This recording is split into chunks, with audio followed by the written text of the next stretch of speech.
Police station പരിസരങ്ങളിൽ കൂട്ടിയിട്ടിരിക്കുന്ന വിവിധ കേസുകളുമായി ബന്ധപ്പെട്ട് പിടിച്ചെടുത്ത വാഹനങ്ങൾ നീക്കം ചെയ്യാൻ നടപടികൾ ആരംഭിക്കുന്നു. വാഹനങ്ങൾ മഴയും വെയിലുമേറ്റ് വർഷങ്ങളായി പോലീസ് സ്റ്റേഷനുകളിൽ കിടക്കുന്നത് പരിഹരിക്കാൻ നടപടി സ്വീകരിക്കുമെന്നും ജൂൺ ആദ്യം പോലീസ് സ്റ്റേഷൻ പരിസരത്തെ പിടിച്ചെടുത്ത പണികൾ നീക്കം ചെയ്ത് ശുചിയാക്കുമെന്നും ആഭ്യന്തരമന്ത്രി രമേശ് ചെന്നിത്തല പ്രഖ്യാപിച്ചത് പോലീസിനും നാട്ടുകാർക്കും ആശ്വാസമായി. കോടതി നടപടികൾ പൂർത്തിയായ വാഹനങ്ങൾ ലേലം ചെയ്യുക, ഉടമകൾക്ക് തിരിച്ചു നൽകുക, ഉപയോഗശൂന്യമായവ ശാസ്ത്രീയമായി നീക്കം ചെയ്യുക തുടങ്ങിയ നടപടികളാണ് നടപ്പിലാക്കുന്നത്. ഇതിലൂടെ സ്റ്റേഷനിലെ സ്ഥലപരിമിതി കുറയുകയും പരിസര ശുചിത്വം മെച്ചപ്പെടുകയും ചെയ്യും. ജില്ലയിലെ വിവിധ സ്റ്റേഷനുകളിലായി നിരവധി തുരുമിച്ച വാഹനങ്ങളാണ് കിടക്കുന്നത്. വർഷങ്ങളായി വേലി മഴിമറ്റി കിടക്കുന്ന വാഹനങ്ങൾ കൊതുക് വളരുന്നതിനും ഇഴജന്തുക്കളുടെ ശല്യത്തിനും കാരണമാകുന്നുവെന്ന പരാതിയും ഉയർന്നിരുന്നു. പുതിയ നടപടിയെ പൊതുജനങ്ങളും വിവിധ സംഘടനകളും സ്വാഗതം ചെയ്തു. ഈ കിടങ്ങൂർ സ്റ്റേഷന്റെ പരിധി കോമ്പൗണ്ടും നമ്മുടെ കിടങ്ങൂർ സെന്റ് മേരീസ് ഹയർ സെക്കൻഡറിയുടെ കോമ്പൗണ്ടുമായിട്ട് ഒരു മതിലിൻ്റെ വ്യത്യാസങ്ങളുള്ളൂ.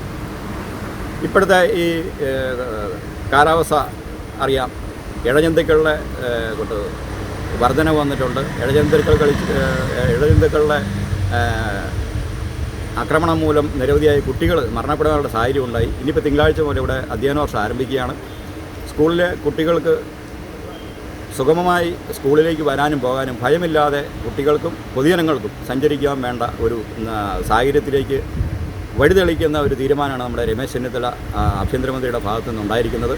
നമുക്ക് ഈ കോമ്പൗണ്ടിനുള്ളിൽ കെട്ടിക്കിടക്കുന്ന ഈ വാഹനങ്ങൾ നീക്കുന്നതിൻ്റെ ഗുണം പൊതുജനങ്ങൾക്കുൾപ്പെടെ പോലീസ് സ്റ്റേഷനിൽ പരാതിയായിട്ട് വരുന്ന സാധാരണക്കാരായിട്ടുള്ള ജനങ്ങൾക്കുൾപ്പെടെ, അതോടൊപ്പം പോലീസ് സ്റ്റേഷനിൽ അവരവരുടെ കൃത്യനിർവഹണത്തിനെത്തുന്ന പോലീസ് ഉദ്യോഗസ്ഥരുടെ വാഹനം സുഗമമായി പാർക്ക് ചെയ്യാനും വേണ്ട ഒരു സൗകര്യം ഈ കെട്ടിക്കിടക്കുന്ന വാഹനങ്ങളോട് നീക്കം ചെയ്തതിലൂടെ അവർക്കും അത് നല്ല കാര്യമാണ്.